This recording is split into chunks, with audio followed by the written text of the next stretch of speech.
Let me lay out a little context now that my day is winding down and I can sit down and finish my computer work. This video is going to be about two things. One thing is going to have multiple parts involved. It was very stressful when I got to the bottom of it and learned a little bit more about the F150 circuitry. A little bit harder than what would have liked to have learned. Easy once you start looking at the wiring diagram to figure out what the problem is, but difficult to get started because of somebody else's mishap. 2018 Ford F150, 3.5 liter EcoBoost Limited. Brake lights are stuck on. The vehicle will not shift out of park without removing the little slim, long rubber liner and reaching down inside and manually pushing the interlock out of the way so you can shift it. And the rear brakes almost feeling like they were applied, and some of this came from previous shoddy work where the rear parking brakes were not reinitialized after a brake job was done, more than likely.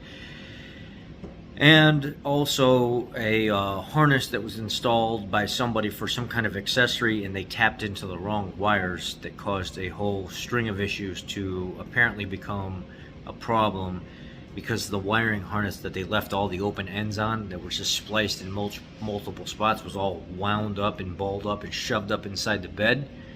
And yeah, luckily I found it through my inspection process. And here's the video. Thank you for watching. Also, the second part is you're going to see the 21B10 cam phaser rattle reprogram and test drive. I got to let it sit for a few days until that campaign closes, because I will have to go back in there and actually replace the cam phasers under 21N03. So that's part of this video as well. I'll explain that a little bit more at the end. Enjoy the video. First job of the day, 2018 Ford F150, brake lights stuck on and having to bypass the shifter to pull it out of park.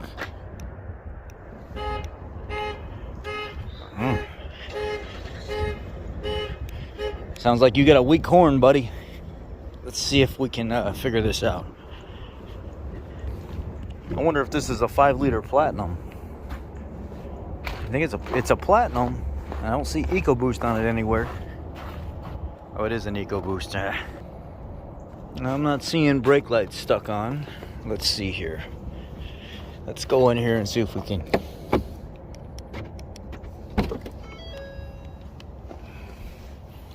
Park limited function service required. Huh.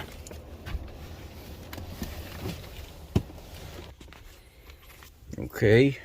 Foot on the brake. Dash is on.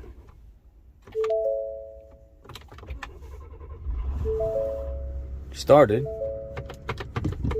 The first time I tried to start it, it would not start.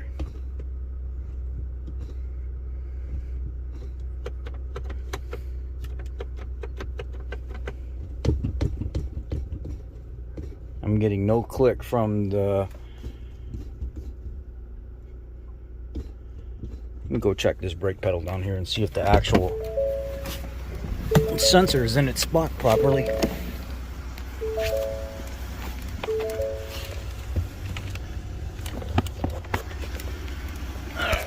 Go ahead and move this back out of my way.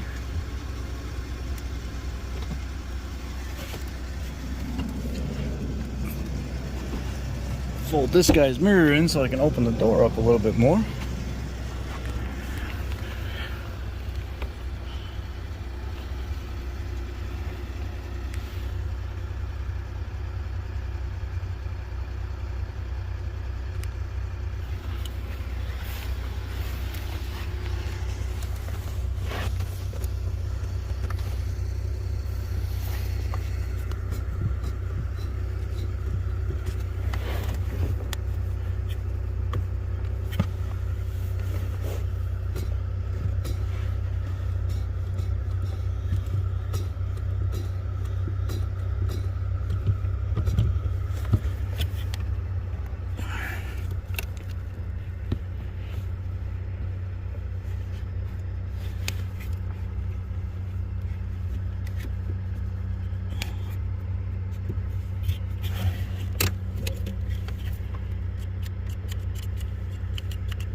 Okay, the light is on now.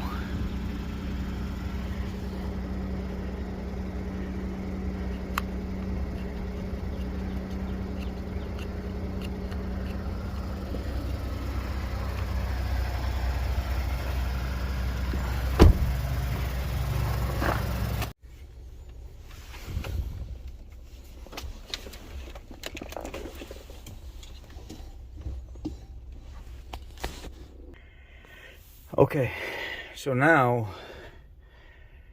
it's thinking that, watch this, my foot is not even on the brake at all, and watch.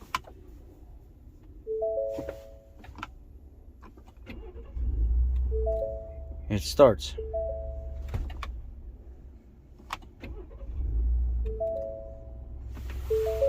So the bypass is underneath this cover right here in the slot. You can literally reach down inside here, hold the brake, push the bypass forward,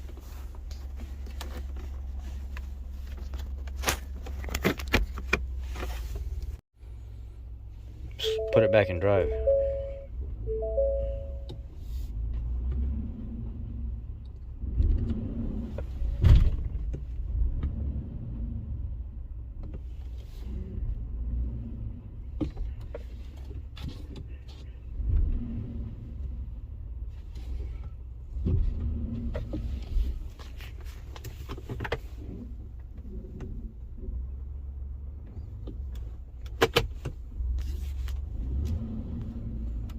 It feels like the rear brakes are still trying to be applied.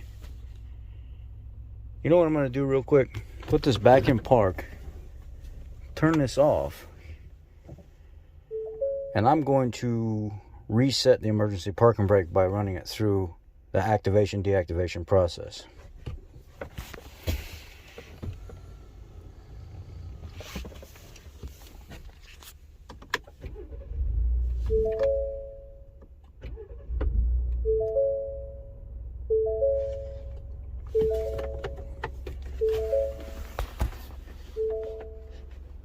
Yeah, something's definitely going on. I had to put it in 4-wheel drive to get out of the spot, and now it's like stopping sooner on its own. The brake is being applied. It thinks there's supposed to be a brake applied right now.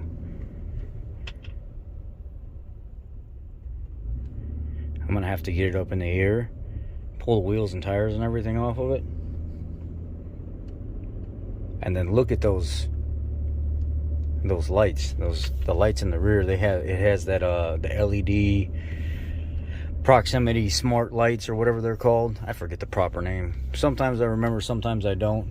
And if moisture gets in those lights, they can cause a lot of problems. So I'm actually going to disconnect those lights back there.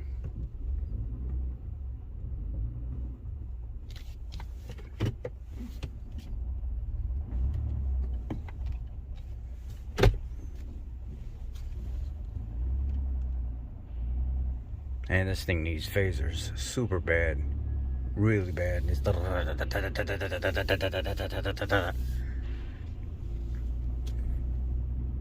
really bad. So I'm gonna end up recommending phasers on this as well. I put this straight down.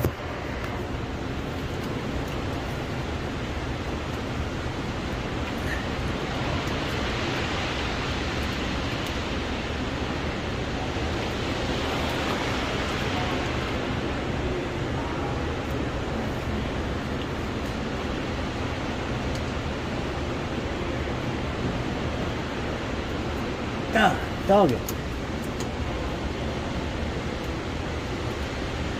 My God.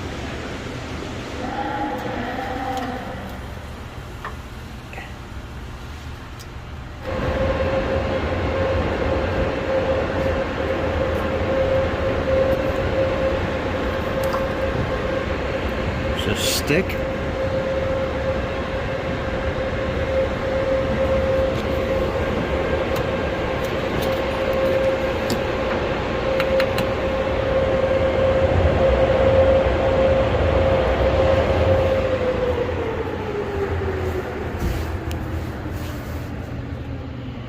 It looks like brand new brakes and rotors. Looks like brand new brakes and rotors. I bet you what somebody did was they screwed these motors up. Brand new brakes and rotors put on here, and they didn't service this thing properly. Almost guarantee that's exactly what it is. They didn't put these in parking brake mode the way you're supposed to, or service mode. Yep, brand new brakes and rotors.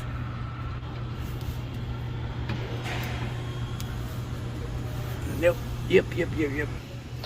Well, I'm gonna have to go plug those connectors back in because that's part of the HS CAN system, MS CAN system that run through those smart lights, and it's not detecting the key. So I gotta go plug those in so I can try to start the vehicle. I'm gonna have to try to reset the electronic brakes and look at service history on this thing, because this vehicle's never been serviced here at the dealership before, and whoever did this, I almost guarantee you they screwed up those electronic calipers. Well, called the owner of the truck up to get some more service history, and he says the brakes and stuff are not brand new. So because the truck thinks the lights are supposed to be on all the time, like right now the brake switch is not even plugged in and the lights are still on. The only way I can turn the cluster on to read the codes is by unplugging the connector going to the brake switch down there, so now I can go into the system and actually read the codes and see what's present. Somebody decided they wanted to add their own harness into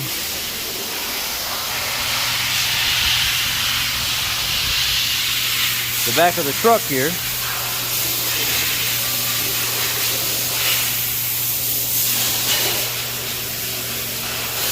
And what it was doing is it was shorting out these lights, and these lights were staying on all the time. This is another one of those 3-prong fuses. And this is the fuse, which is number 14 and 15 in the body control module. Down there. And I'll show you the fuse. This gentleman said he's only had this truck for a year. I found so many problems wrong with this truck while I was in here. There's so many codes active for stupid stuff that people had done. Here's the 3-prong fuse right here. It's for the gateway module, and which is your HS3 network, but it actually communicates everything to the modules, and it's also for the brake on off. And what was happening is you go to turn the truck on, and literally it would start because it thought that the brake was being applied already, because when that fuse blew, it was laying over on top of the other part. So it was reading that the brake was applied all the time, and it wasn't shutting down the circuit. So with it being applied all the time, it wasn't getting power sent over there to the brake on off part to disengage the shift interlock. Instead, it was just throwing it all right back to the brake lights, and it was lighting up the brake lights and the gateway module, but it was sending no power over there to the brake switch, so it would disengage the shift interlock, and it was throwing all these messages all over the dash. On top of that, that shitty harness whoever put in there before, they ran it up along the frame, they came through the floor, they twisted it around inside here, and they brought it up right into one of the main comm wires. This is your floor harness and your dash harness that goes to the gateway module. It's no wonder why the damn thing blew, because some idiot decided that he was going to try to do something. Why? What is the purpose of that? There's no purpose. I went back there and turned the circuit on and off for the bed lights where they had plugged or put it in, and there was absolutely no purpose for this wire at all. The bed lights don't even need to operate off that at all whatsoever. And then I'm seeing stuff for the intrusion sensor and the rain sensor. So I'm like, oh, while I'm here, I'll go ahead and pop this down. Sure enough, the damn intrusion thing is flopped out of the casing up here. So no wonder why it thinks somebody's trying to steal the car sometimes. And then the rain sensor up there, that little circle, it's got that little metal plate right there that senses the rain. That's this part right over here.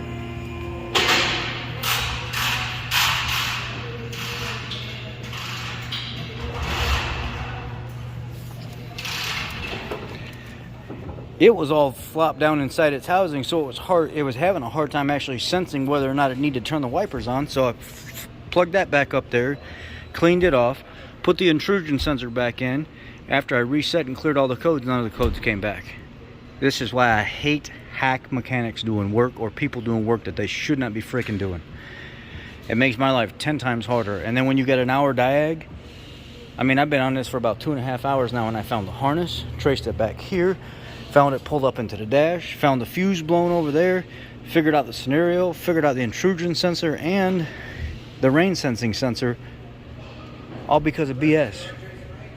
All because of BS. All because somebody is doing stuff that they should not be doing. People that do stuff like this, they need to hang it up and just stop working on people's cars. Let's start it now.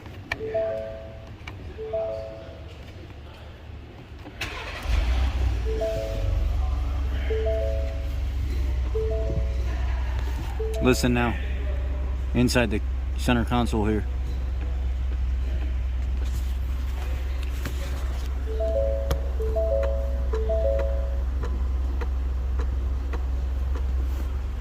That's the shift interlock actually doing what it's supposed to do now. Yeah. Stupid people need to stop. I'm sorry guys, this makes me. And then whoever did the brakes on it didn't initialize the parking brake correctly, so the adjustment on the parking brake was all off. The brakes are newer, so I had to go through there and reinitialize the parking brake to activate it completely and deactivate it completely. Yep, you don't get paid for stuff like that, you know, people don't see that.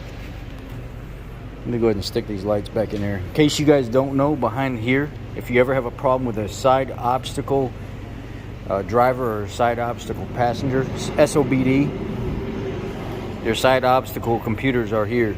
This is what actually goes through your LED light and detects cars coming up on each side for safety reasons. This is what bad cam phasers sound like. I told this customer.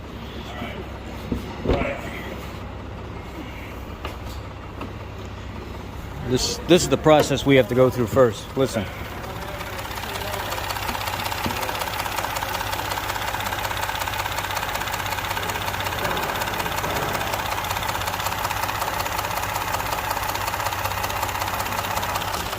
Sounds like a little diesel. It's bad phasers. It doesn't matter if it's warm or it's cold. It will not just completely be quiet. You let it sit for about 20 minutes, come back, restart it, and start up. But in the meantime, the process is we got to do the 21B10 Pcm reprogram before we can move into parts replacement for the phasers, and that normally takes a few days to update. So at this point, what I'm going to do is I'm going to hook the computer up. We're going to reprogram the PCM. I'm going to let you hear what it sounds like after the program.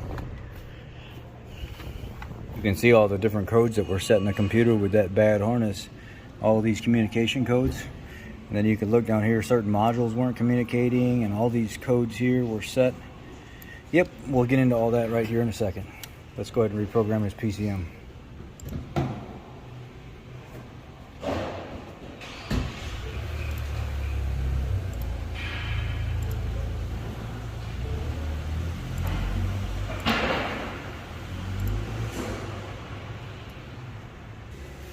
Are you reprogramming the PCM to resolve engine shutter? Yes. Just call it that, just say yes. And then so then we go through and let it program, and then we go test drive it. All right, programming is done, so I'm gonna start it.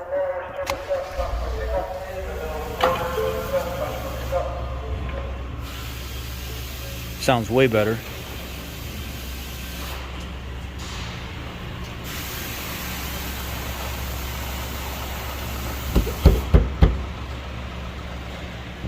You can still hear just a little bit, but it actually sounds way better.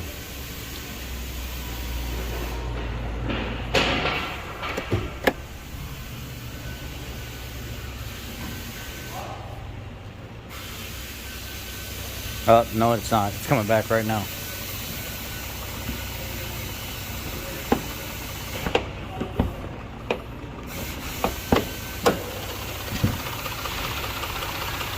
Yeah.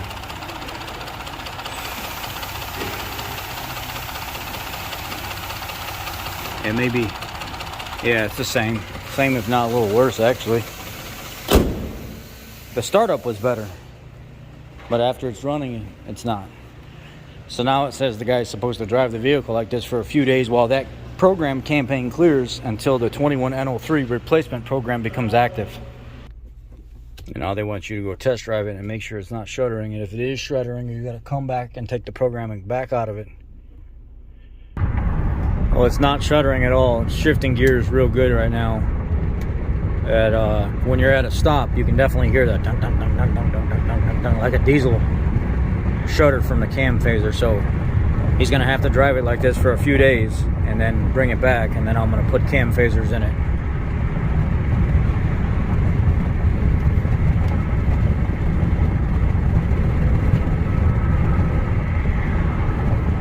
Okay, we're gonna tie everything together here now.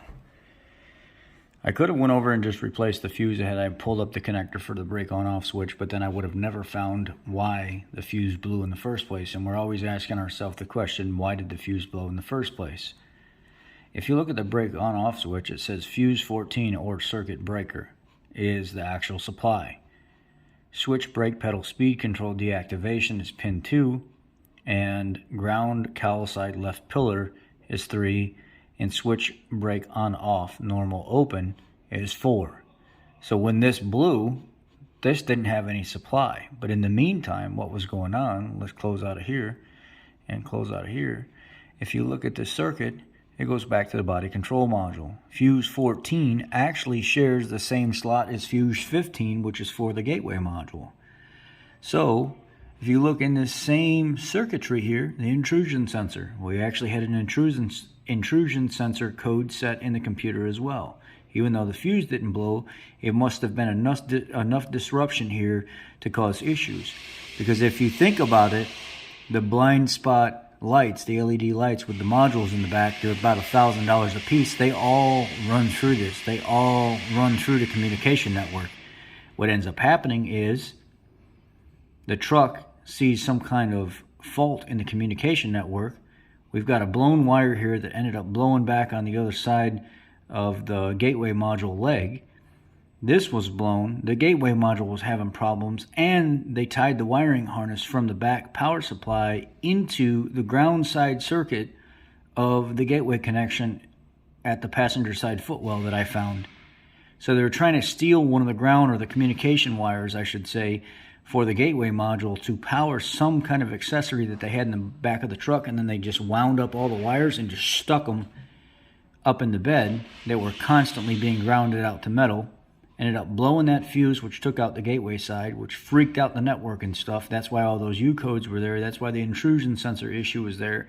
And now all of a sudden, a new fuse in there, get all that bad wiring and stuff out of there. Everything's working like it's brand new.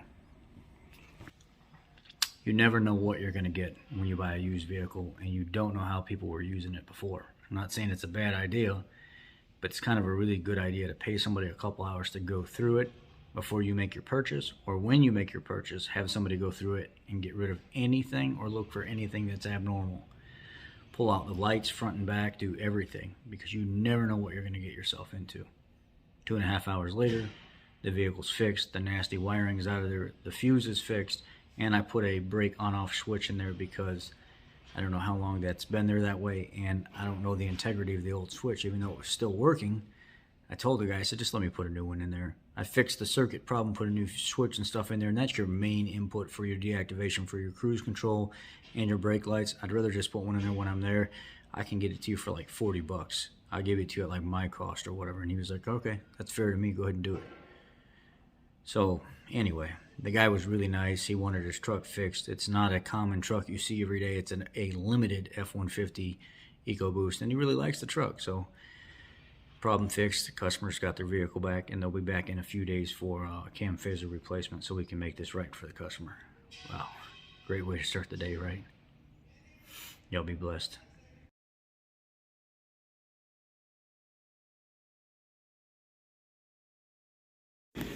There were 3 pieces of wire coming out of this little harness, just like this, that was tapped right into that communication circuit, and they were just sitting, touching the metal in the back of the bed.